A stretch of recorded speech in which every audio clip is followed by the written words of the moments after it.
Now, the South African Reserve Bank has unanimously decided to keep its repurchase rate unchanged at 6.5% per annum, which means that the prime lending rate remains at 10%.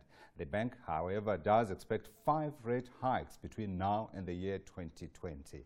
Joining me to discuss this is Annabel Bishop, Chief Economist at Investec. I don't know if you saw my eyes pop up when I saw 5 rate hikes between now and 2020. Has that to do with Trump and nothing to do with South Africa, do you think?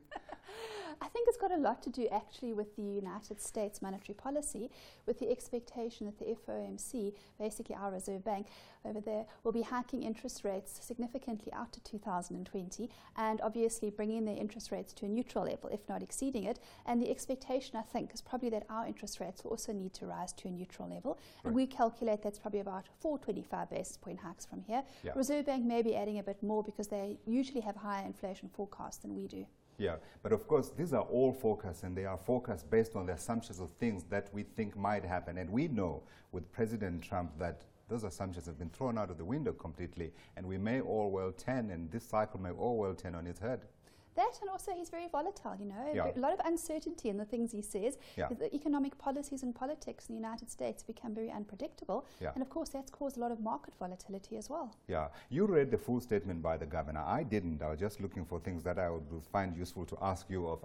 Did he mention anything about that potential for the markets to be impacted by politics in countries like the US, for instance, as well as, of course, the quarrel with the Germans, the Chinese, and everybody else?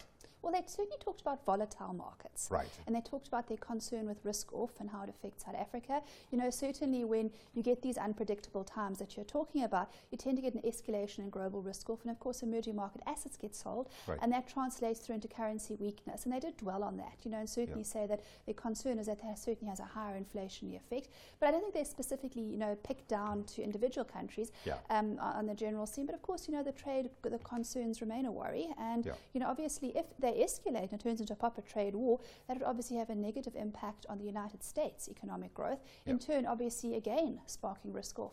Yeah, I imagine you, like many other economists, expected the decision that we got today unchanged. Anything changed in that language for you or in the numbers that the governor came up with? I picked one, the easy one, which is the growth for a revision downwards. Does that tie in with your thinking?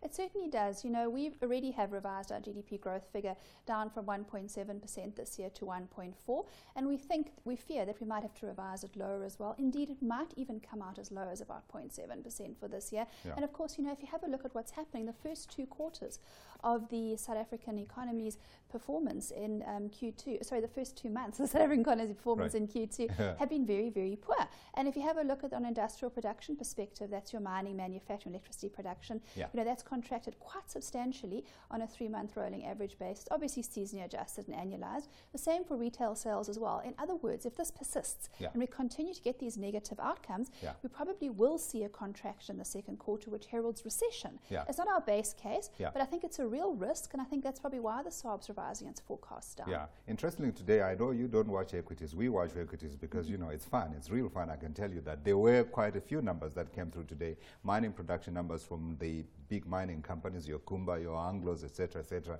Then we also had numbers coming out of our retail companies, Woolies, Massmart, etc. Again, painting very, very, if not very different, but certainly a picture that gives you that sense that this economy is not well.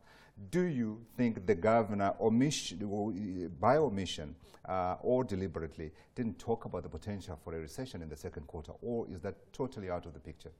I don't think it's all out of the picture. We wouldn't be at all surprised if there was a recession. You know, if we actually don't see, for example, mining production on a seasonally adjusted basis rise by close to 4% month on month in June, which is a very big increase, we could be at risk of a recession. In other words, you would need to see your manufacturing and your electricity production fairly flat.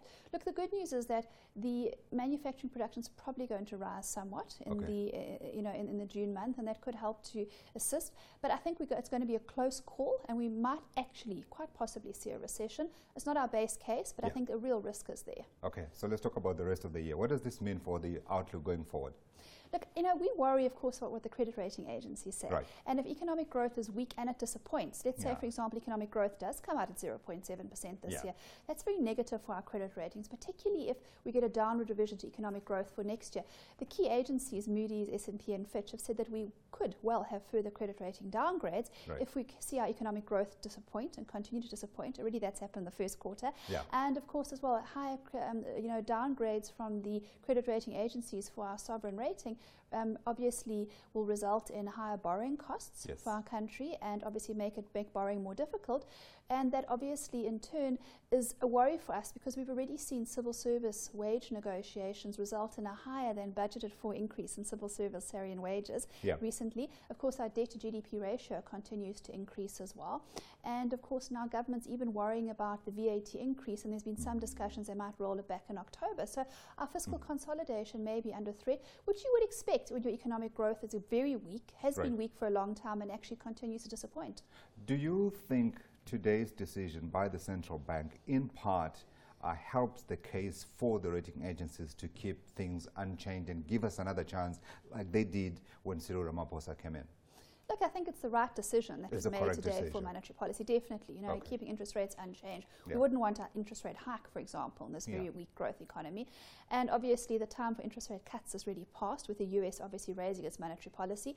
So I think from that perspective, the quality of the decision will continue to lead the rating agencies to believe the Reserve Bank is actually continuing to conduct very good monetary policy. And of course, that's a positive for us and actually contributes to our rating.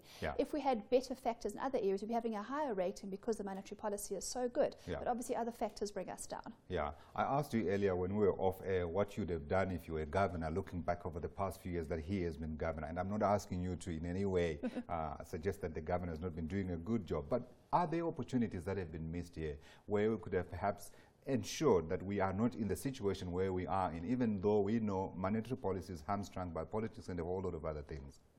Look, I think the opportunities that we missed really were perhaps trying to get rid of corruption sooner. Sure. Recognizing the deterioration both in the state-owned entities and in our key institutions. Please and tell Jacob. and getting rid of the problems that we had in those institutions sooner as well.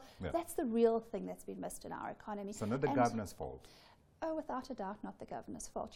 Basically all he could really do is tinker at the margins. And whether he hiked interest rates, maybe one could argue, if one were to make an argument, 25 basis points too much or not. That's neither here nor there. Those are not the fundamental issues and drivers of what has essentially gone wrong in South Africa in the past several years. Yeah, we've had this conversation before about whether perhaps the powers of the central bank ought to be expanded. Perhaps we need a big central bank like the Americans have, and we enable it to do things that perhaps it can't do right now because of the mandate that it has. Is that case being made stronger by this slippery slope we are in? If we were, and let's just make things up now, to cut interest rates by 2%, 3%, 4%, it's not really going to help us fundamentally in the long run or even in the medium term. Sure, it might spur a bit of a boost in retail spend, and maybe banks might possibly, ease lending conditions somewhat. But it would be such a temporary factor, resulting in such substantial pain in contrast in the medium to longer term that it actually just wouldn't be worth it. Other things should be done besides looking at monetary policy. And sadly in South Africa, we always look for quick wins, low-hanging fruits. We don't look at the structural reforms and the big issues that need to be turned around. Those take a lot of time. They don't yield much fruit in the immediate term. And that's the path that Cyril Ramaphosa is on. So I think, if we can continue to support him and the governance that he's trying to bring through, I think that's probably the best option for us. In my head, I'm thinking maybe what we actually need is a big debate, you and other economists, and we debate this thing and we say, let's take a little bit of power from the politicians. Let's give it to the technocrats. Who knows where we could end up? I think that's a good idea. Another idea, absolutely. Another day. Thank you, Annabel. Annabel Bishop is our chief economist at Investec.